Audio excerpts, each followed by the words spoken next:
psicológicos e contemporâneos. Obrigado, Edil. Mais uma vez agradeço o convite de estar aqui hoje, podendo conversar um pouco com vocês. É sempre uma grande satisfação a gente poder trabalhar, estudar e compartilhar um pouco as nossas experiências. E esse tema aqui, ele é um tema que, para mim, foi muito interessante de estudar e com certeza eu acho que ele interessa a todos nós aqui, porque quando a gente olha o próprio título, Problemas Psicológicos Contemporâneos, é o título de um capítulo do livro o terceiro capítulo do livro Despertar do Espírito, da Joana de Ângeles. E quando nós vamos ler esse texto, nós nos deparamos com os seguintes temas: problemas psicológicos contemporâneos, violência, vícios, alcoolismo e toxicomania e o vício em sexo. O primeiro olhar que a gente faz sobre um capítulo desse é de chegar e dizer, mas vem cá, isso é contemporâneo? Ou desde que a humanidade existe, isso já é um problema, né? Porque esses problemas, a princípio, parece que já existiram desde sempre, né? Mas o que torna o nosso entendimento sobre esses problemas um problema contemporâneo? É a maneira como estamos aprendendo a lidar com eles, que é totalmente diferente do que vinha sendo feita até algum tempo atrás. Podemos dizer que num prazo muito pequeno, na verdade, de tempo, talvez desde o século XIX, que nos decidimos a enfrentar algumas dessas questões, e mais do que nunca, são questões absolutamente atuais pela maneira como estamos lidando com elas, pela maneira como finalmente estamos compreendendo o que esses problemas querem dizer para nós.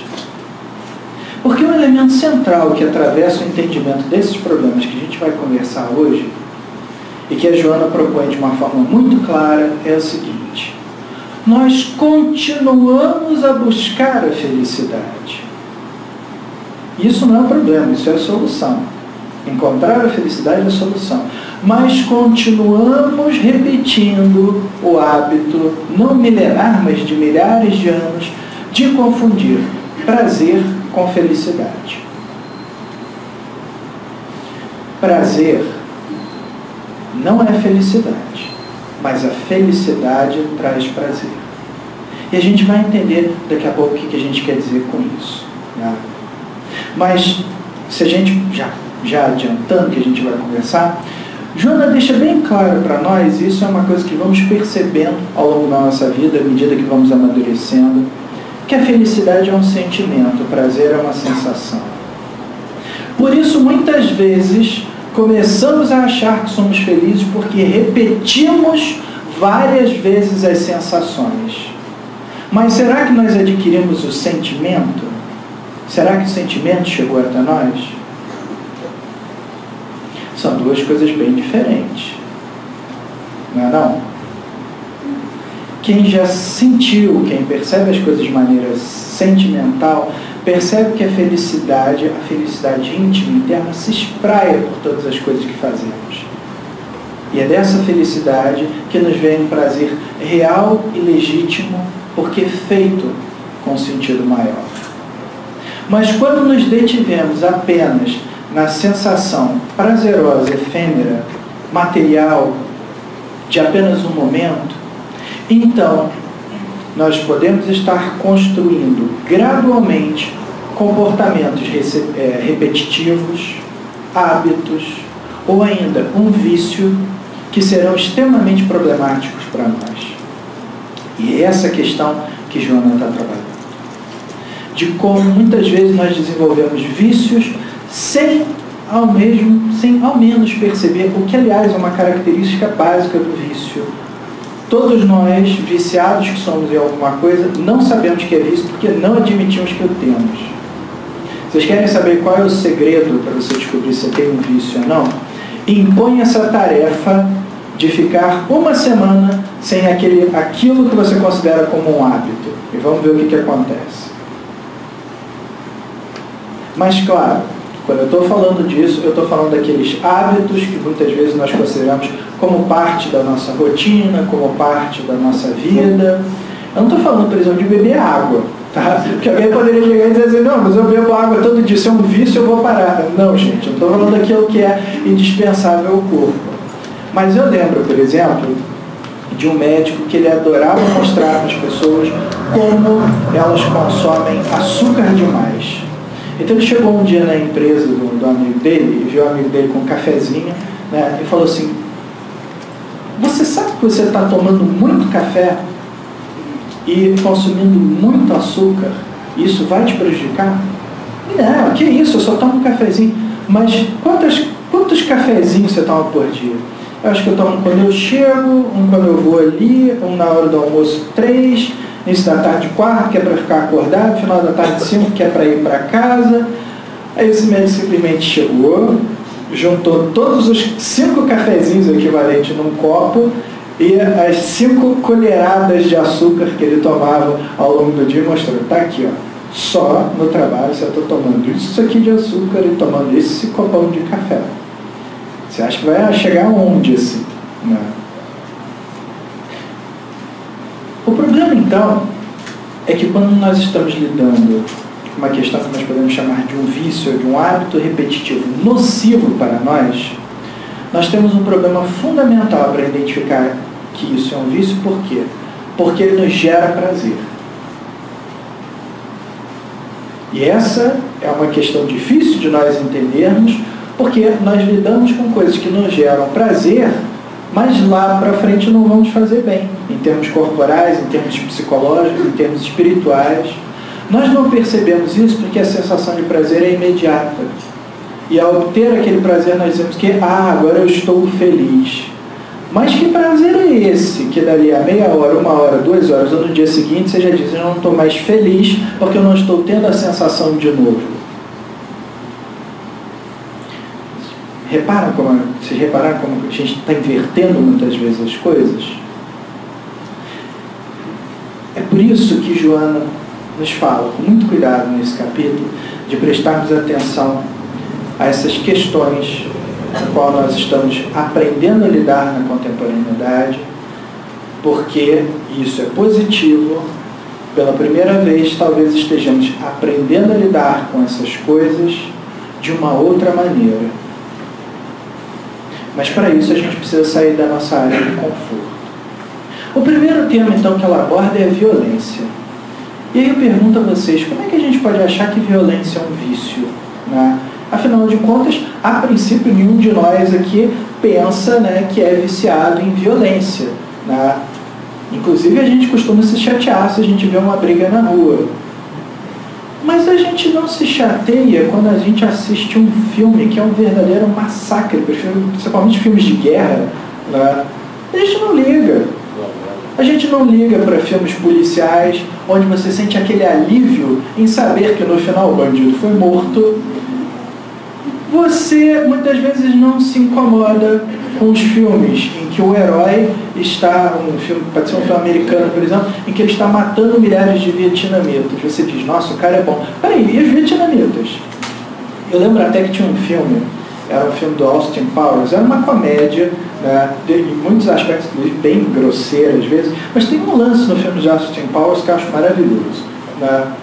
O vilão principal, né, o herói, perdão, ele está num daqueles negócios de fuga, tipo James Bond, né?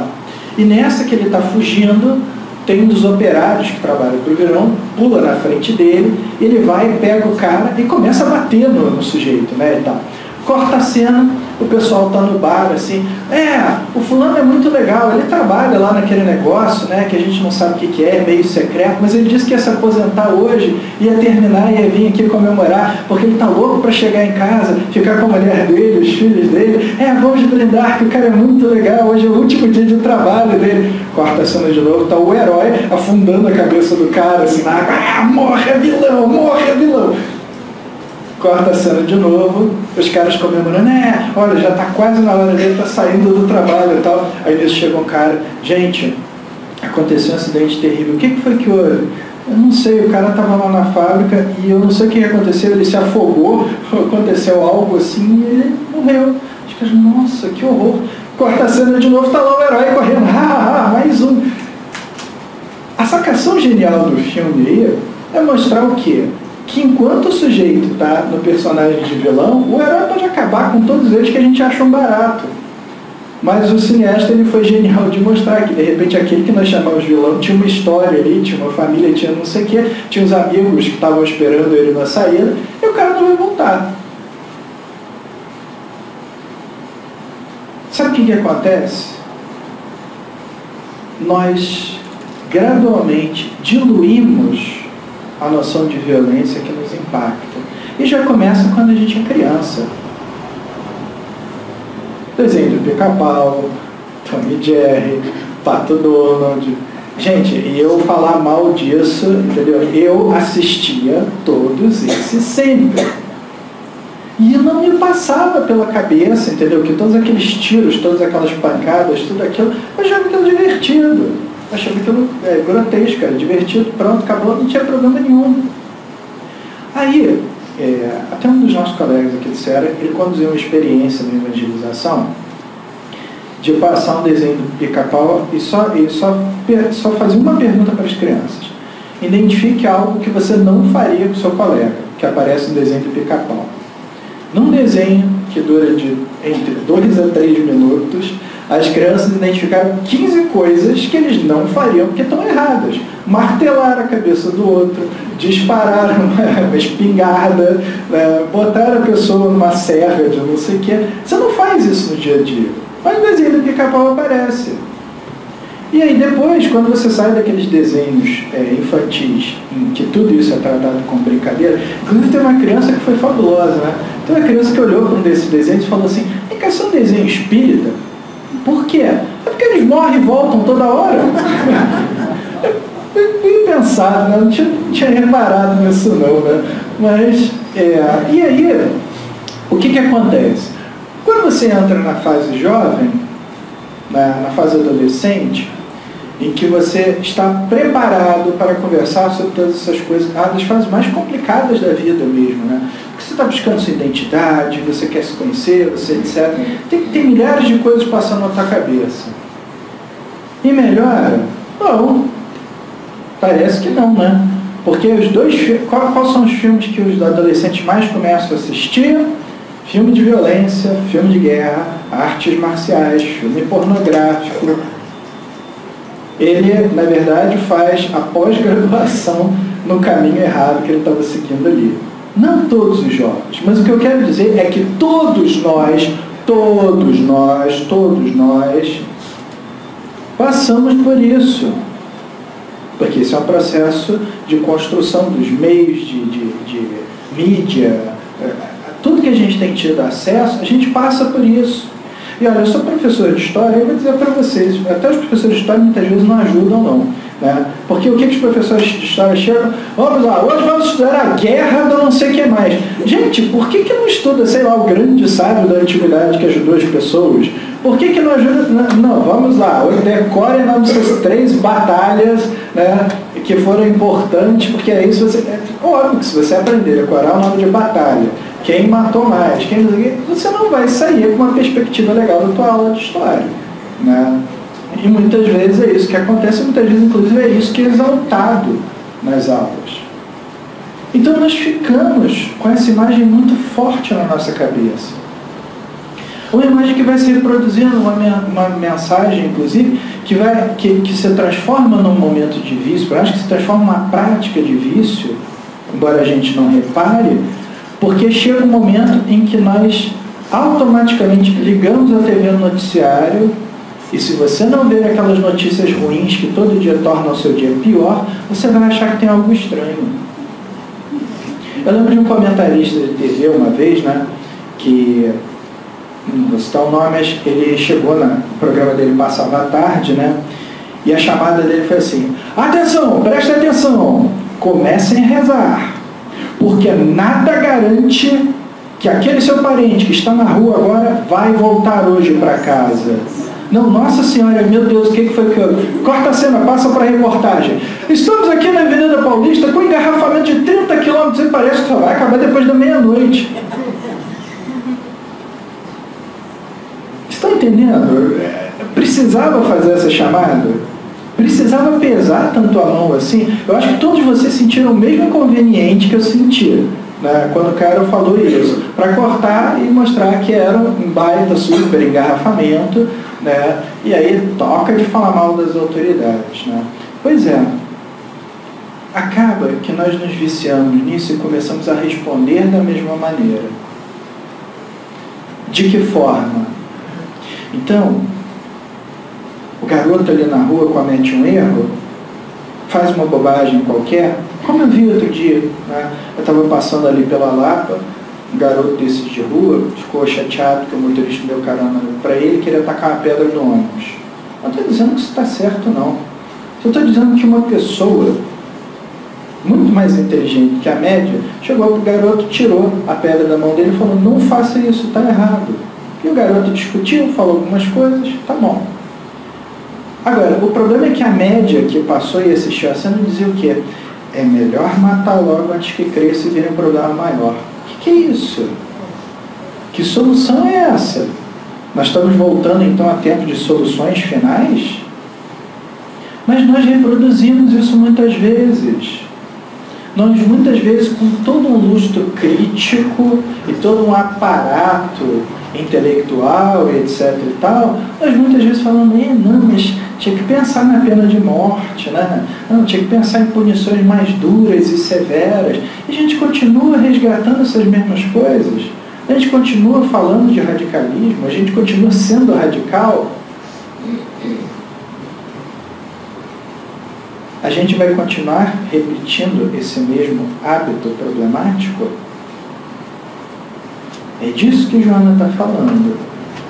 Nós acabamos nos viciando em violência de uma tal maneira que nós temos uma novela em que uma vilã ou um vilão planeja a morte de várias pessoas. Mas, quando vai aparecer um beijo de duas pessoas do mesmo sexo na novela, aí para o mundo, começa a discussão. Altos volumes em revistas discutindo se as pessoas do mesmo sexo podem ou não mostrar um ato de amor.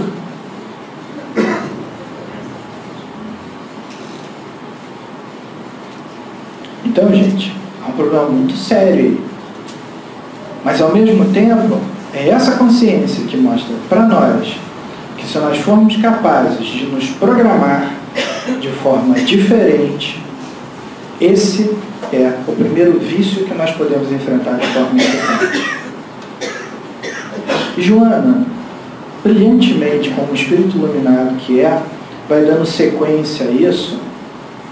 E esse capítulo é maravilhoso porque ele é muito bem ordenado nesse sentido, porque logo atrás da questão da violência vem o alcoolismo e a toxicomania.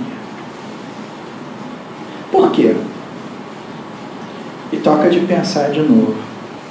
Mas é claro, porque são fugas. Graças a Deus, a maior parte de todos nós aqui, não somos nós que estamos aqui no Centro Espírita, não. Muita gente lá fora, a maior parte de todos nós, já fez uma opção por ser bom, pacífico, ou pelo menos estar tentando. Então, as pessoas se irritam, as pessoas se chateiam, mas elas, felizmente, não dão vazão, na maior parte do tempo, aos seus piores instintos. Elas já estão conseguindo suplantar a tudo isso. E embora o Brasil ainda tenha níveis de violência altíssimos em relação a outros lugares do mundo, é só nós sairmos na rua e nós perceberemos que a maior parte das vezes nós vamos e voltamos para nossas casas e, graças a Deus, não nos acontece nada. Mas isso não nos isenta da tensão que nos circunda, justamente quando nós ligamos a TV, quando nós vemos todos esses programas e, enfim, tudo isso que acontece. Isso nos deixa chateados, isso nos deixa tensos, isso nos deixa frustrados, e nós começamos a buscar alternativas. Alternativas igualmente prazerosas. E é aí que nós saímos de um problema e vamos para outro.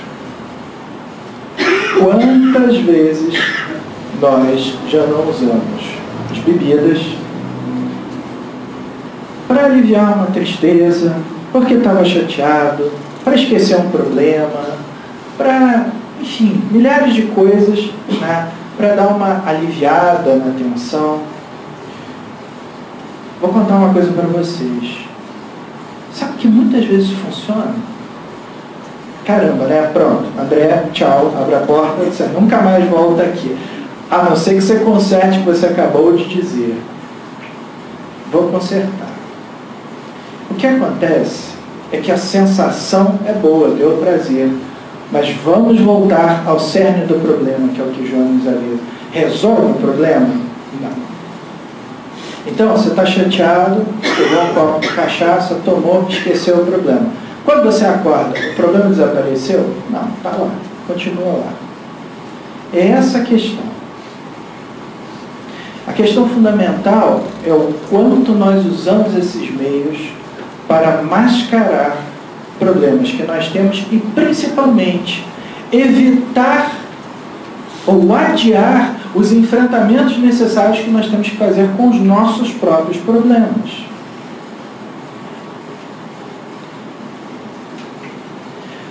Joana chama atenção para a questão das bebidas hoje em dia, uma questão fundamental e essencial, porque esse é um dos vícios mais problemáticos que temos, já que ele é aceito socialmente. Divaldo conta que uma vez foi na casa de uma família espírita, e quando entrou na casa dessa família, chegou lá e tinha um bar. Mas não era uma daquelas cristaleiras com 2 garrafas, não, estou falando de um bar. Devia ter pisca-pisca, copos diferentes, entendeu? Guarda-chuvinha para servir drink, tá? Essas coisas maravilhosas, né? Ele olhou para aquilo, e o dono da casa, já percebendo o olhar de volta, chegou: não se preocupe que aqui ninguém bebe, isso é só para as visitas. Edivaldo vira e falou assim: mas vem cá, você acha que isso está certo? Né? Tipo, você não bebe, mas fica oferecendo para todo mundo. Olha o que o cara responde: mas você tem que entender, a doutrina espírita não nos ensina a ser gentil e a respeitar o outro, então pode vir para cá e beber e fumar que não tem problema, né? Aí eu digo: olha só, meu amigo, você precisa dar uma lida de novo, né? Precisa pegar esse aí que você leu, porque você não entendeu muito bem, porque o negócio é o seguinte: é claro que nós devemos respeitar a todos, né? É claro que todo mundo tem direito de fazer tudo, inclusive Chico. Bom, dispensa a apresentação. Chico vivia num meio em que quase todas as pessoas fumavam e bebiam. E fumavam na frente dele. E quando perguntavam para o Chico se ele não queria beber ou fumar, Chico respondia: não, ainda não deu vontade. Olha só que coisa, né? Mas o mesmo Chico, uma vez, recebeu um sujeito que chegou para ele e falou assim, e devia ser um sujeito bem mal educado, né? Porque ele já chegou para o Chico, como se o Chico não estivesse lá, e falou assim: quero perguntar para Emmanuel. Podia ter dado boa noite, pelo menos, né? Ou: Chico, você pode perguntar uma coisa para o Emmanuel? Mas não, é como se o Chico fosse a máquina de fax, né? O telefone ou o iPhone da época, né? Eu quero saber o que Emmanuel acha de fumar. Aí Chico olhou para Emmanuel. Emmanuel está aqui e ele está dizendo que nós devemos cuidar da nossa saúde, devemos cuidar do nosso corpo, fazer o melhor possível, ter hábitos saudáveis. Não, Chico, isso aí eu já sei. Eu quero saber a opinião de Emmanuel sobre fumar. Olha, Emmanuel respondeu novamente que muitas vezes o cigarro não faz tanto bem assim, ele tem uma série de toxinas e tal. Chico, isso aí eu já sei. Eu quero a opinião de Emmanuel. Certo. Emmanuel mandou dizer o seguinte: que fumar não está certo, não. Mas se você está pensando em fazer coisa pior, como ele já viu que você está pensando aqui, fica fumando. O problema dessa história é que tem muita gente que olha para essa história e diz assim: ah, então o Emmanuel aprova fumar, né? Não é isso não. O que ele está dizendo, de uma forma muito clara, é que nós vamos caminhando, muitas vezes, nessas vias, ou nesses sentidos, em busca de satisfações, em busca de prazeres que são momentâneos. E é por isso que por trás de toda boa bebedeira, ou de muito fumar, cigarro, ou seja lá o que for, vem depois, inevitavelmente, inequivocamente, vem depois o vazio, um incômodo, um sentimento de que está faltando alguma coisa. E tá, porque está faltando sentimento. Porque a permanência nesse estado de euforia e de prazer que essas sensações provocam só pode ser mantido a custo da manutenção da sua prática. Isso quer dizer o seguinte: você terá sensações boas bebendo? Terá. O problema é que você vai ter que beber o tempo todo. E quando que você vai voltar ao normal? Uma outra história que eu acompanhei uma vez, de uma outra denominação religiosa, mas ela chega a ser engraçada se a gente analisa ela criticamente, mas ao mesmo tempo ela mostra uma coisa muito séria para nós. O sujeito chegou e falou assim: eu quero dar o meu testemunho hoje, porque eu bebia e eu nunca tinha dinheiro. Não tinha dinheiro, não conseguia arrumar emprego e minha saúde estava péssima. Mas aí eu fiz a corrente, sei lá, dos 30 guerreiros que derrubaram o muralha de Jericó, uma coisa assim, né? Era um nome pomposo para uma corrente de oração lá. E aí parei de beber. Falei para mim: hoje eu não bebo mais. Passou uma semana, eu percebi uma coisa: começou a aparecer dinheiro de não sei de onde. E aí, com esse dinheiro que não sei de onde que vinha, eu comprei uma roupa mais arrumada, né? Fui procurar emprego, as pessoas olharam para mim e tal: você não está mais bebendo? Não. Ah, então vem. E olha, consegui arrumar um emprego. E consegui arrumar um emprego graças à oração. Com certeza a oração ajudou, sim. E os amigos espirituais dele também. Mas ele nem conseguia perceber que só pelo fato de ele ter parado, começou a sobrar mais dinheiro porque ele não estava gastando. A saúde melhorou porque ele não estava bebendo. Ele arrumou um emprego porque as pessoas voltaram a confiar nele. Parece tão simples e tão óbvio, né, que a gente fica se perguntando: é assim, né? É assim. Simples assim. Mas por que isso é um problema contemporâneo? As pessoas não bebiam antigamente, né? Claro! E bebiam muito, mas ninguém se preocupava com isso. As pessoas literalmente bebiam até desencarnar. E não se entendia isso como um vício. Até que os estudos mais recentes começaram a elencar para nós toda a sorte de problema que acontece quando estamos sujeitos à manutenção desses hábitos nocivos para a nossa saúde. Exemplo: acidente de automóvel, no qual o Brasil detém um triste recorde. 2/3 são causados por efeito do álcool ou de drogas. Essa é uma estatística real, não dá para fugir dela. Oliver Sacks, o famoso psiquiatra americano que gostava de narrar os casos que ele encontrava ao longo da carreira dele, conta uma história fascinante de um sujeito marinheiro americano que, se eu não me engano, não sei se depois da Segunda Guerra Mundial, da Guerra da Coreia, ele teve ele tomou um porre tão violento, mas tão violento, que ele teve amnésia. Todo mundo sabe, porque isso é um efeito básico do álcool, né? Principalmente quando você se embriaga, que você tem a perda de memória. Mas ele perdeu a capacidade de fixar a memória depois desse embriaguez. Então o que acontece é que quando Sacks encontra ele, se não me engano, 30 anos depois, 30 ou 40 anos depois, no hospital psiquiátrico, esse sujeito todo dia levanta e se pergunta por que o rosto dele não corresponde mais ao rosto que ele tinha quando tinha 20 e poucos anos. Ele não lembra. Ele ainda acha que tinha 20 e poucos anos e que estava acordando de uma ressaca. Então, todo dia, e ele já estava com aquela cara de 50 e poucos anos. Tá? Então, ele não conseguia entender o que estava acontecendo. E ele não conseguia fixar isso na memória. Isso ocorre por quê?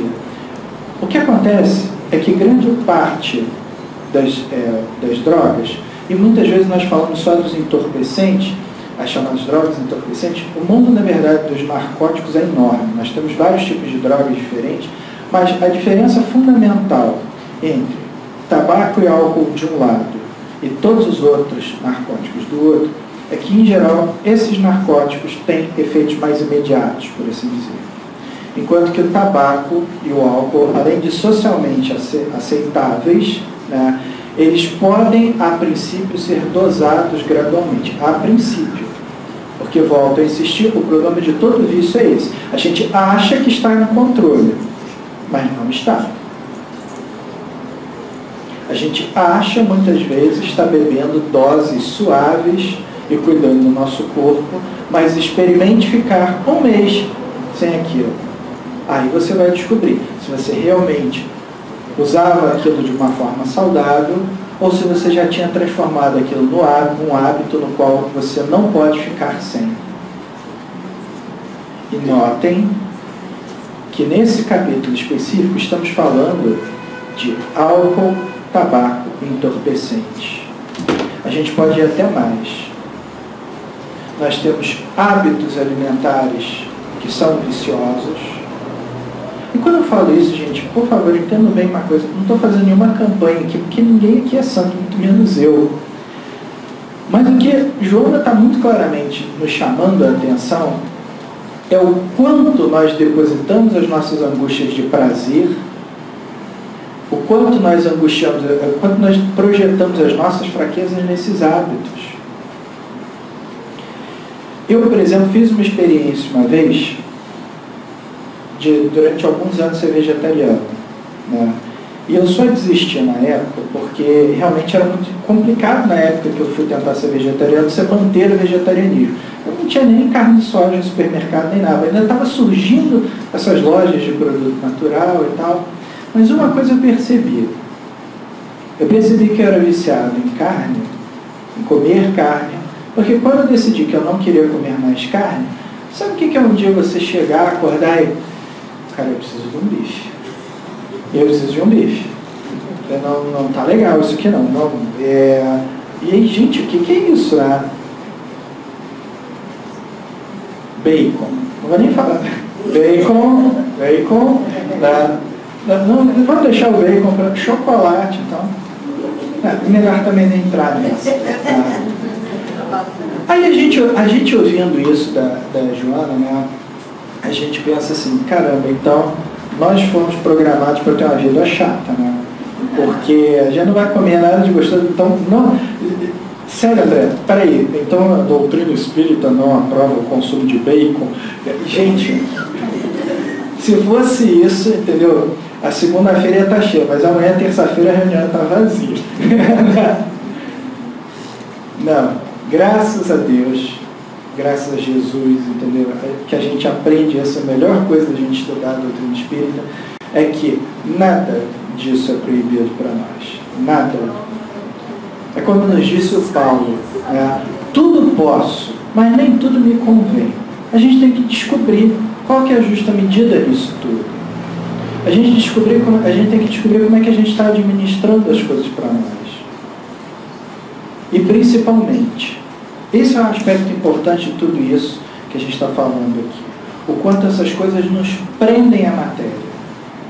Esse é o caminho para a gente perceber se alguma coisa nos vicia, ou seja, um hábito nocivo ou não.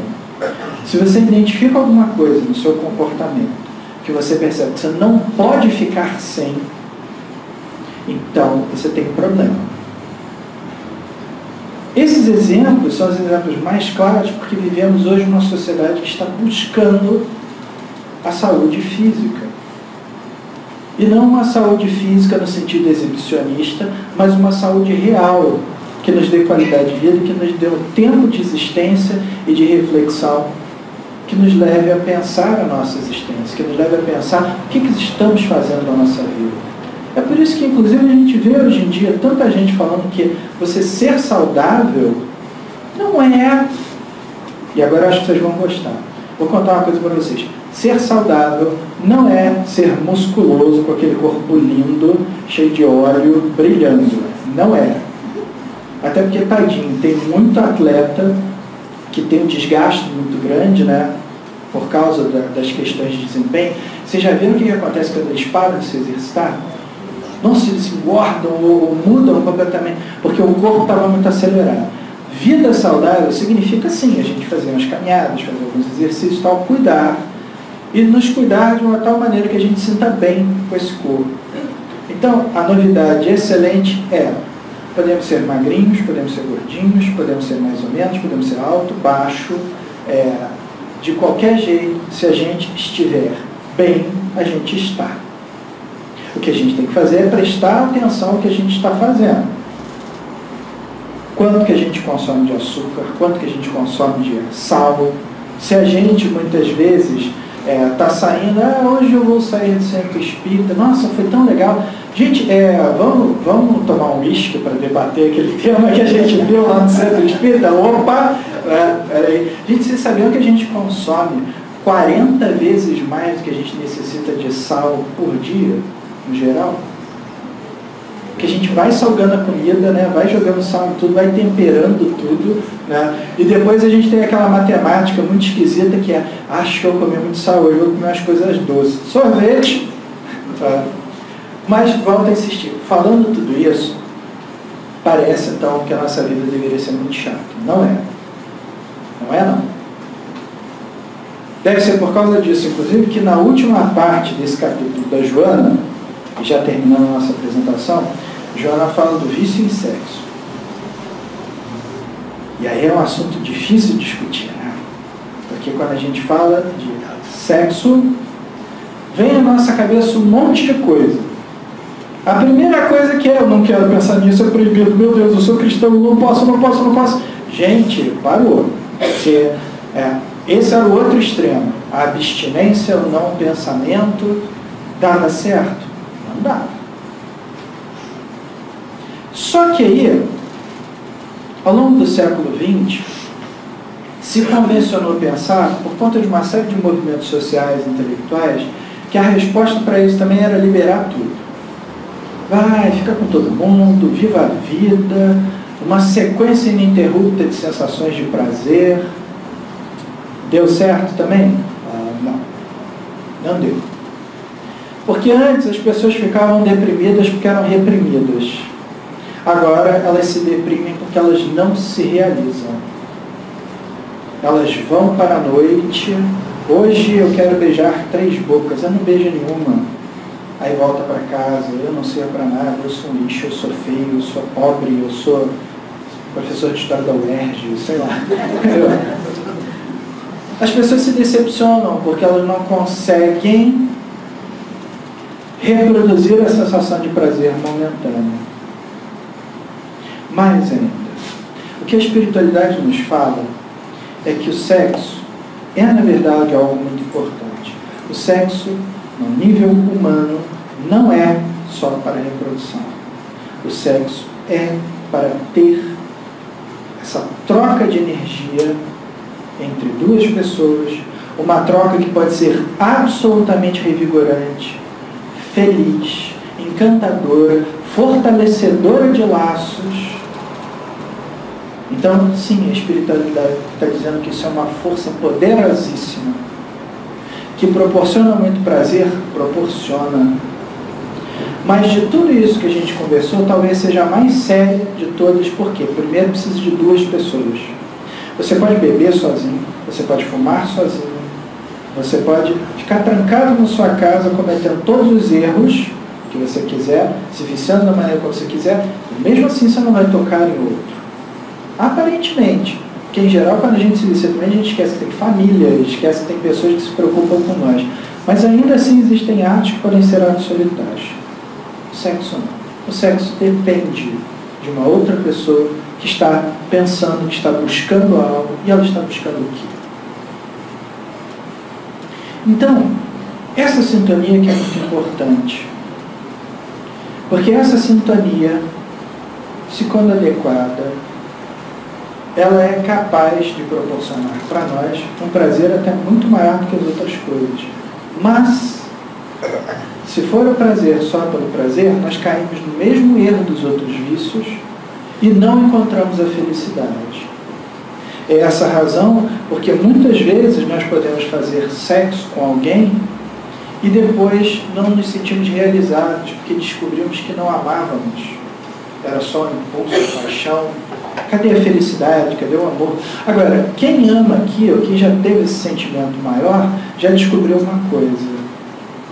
Que você pode não ter o sexo e, no entanto, gostar tanto da companhia da pessoa que é a companhia dela que te faz bem. Não precisa ter o ato sexual. Às vezes você pode estar tão feliz com a pessoa que você chega em casa, dormem juntos, e isso é muito bom. Às vezes vocês podem ser um casal tão unido, tão maravilhoso, que vocês têm um prazer e uma felicidade imensa quando vocês acabaram de pagar todos os boletos.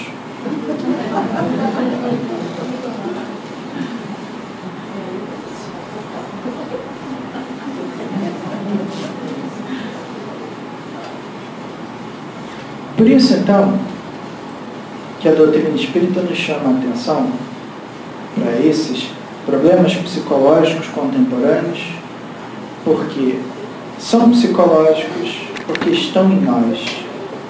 São problemas que nos afetam desde a aurora da humanidade, desde que nos entendemos humanos. Mas contemporâneos porque a maneira de encará-los é que é nova. Estamos buscando uma nova atitude. Buscamos uma vida saudável. Buscamos uma outra maneira de ver as coisas. Como Divaldo mesmo, inclusive, numa palestra, uma vez perguntaram para o Divaldo assim: Divaldo, o que você acha do sexo antes do casamento? Ele falou assim: vem cá, por que a gente não se preocupa com sexo depois do amor? Notem que aqui não vai nenhuma avaliação crítica ou pejorativa de qualquer uma dessas coisas, porque se todas elas existem por alguma razão. Mas volto a insistir, a maneira como nós encaramos a todas elas que mostram a nossa atitude em mudar. Já houve uma época na humanidade em que tabaco, cocaína, muitas outras drogas e bebidas eram encarados como coisas absolutamente normais. Mas aqueles que fraquejavam diante da tentação eram logo classificados pela sociedade como fracos, incapazes. Hoje nós sabemos que esses recursos todos existem, porque uma psicologia muito grosseira, na verdade, eles estão tapando os buracos da nossa existência. Então, quando a gente tinha alguma dor muito grande, às vezes a gente ia lá, recorria a alguma dessas coisas, se aliviava, mas não resolvia o problema. Mas hoje, graças a Deus, a gente tem todos os recursos para enfrentar isso. Mas o primeiro de todos, o fundamental, que é o sentido desse capítulo, desse trabalho, de Divaldo e Joana, é de entender. Primeiro, vamos separar felicidade de prazer. Como conceito, porque a felicidade é prazerosa, sim. Felicidade dá prazer, sim. É só a busca pelo prazer material que acaba nos prendendo aqui nesse mundo. E se a gente não tomar cuidado com isso, muitas vezes a gente desencarna em péssimas condições.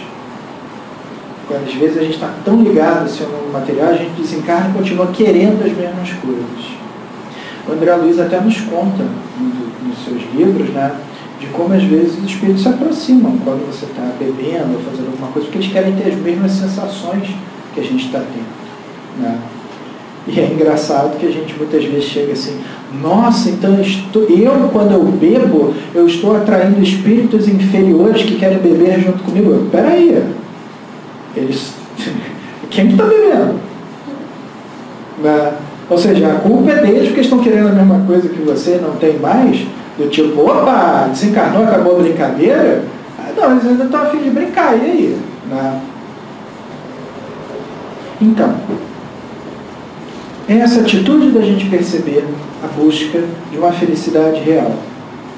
Uma felicidade real que nós adquiriremos vencendo esses nossos vícios, esses nossos hábitos nocivos. Outro dia, conversando aqui num grupo, nós estávamos falando sobre o sentido da palavra renúncia, né? Muitas vezes quando a gente fala de renunciar, assim, parece uma coisa pesada, né? Tipo, você tem que renunciar a tudo aquilo que você gosta, a tudo aquilo que você é bom, e parece que ser cristão é ser um fardo. Mas não. O sentido verdadeiro de você, entre aspas, renunciar ou abrir mão, é de abrir mão de coisas que não estão te fazendo bem, é você que ainda não percebeu. São aquelas coisas que podem estar te ajudando ali no momento, mas que mais para frente não te ajudarão, porque elas estão adiando o enfrentamento que você tem que ter com seus problemas. Armando Falcone, o espírita lá de Juiz de Fora, ele falava uma coisa muito legal, uma coisa muito legal, eu gosto muito, e que para mim ainda funciona como uma regra maravilhosa.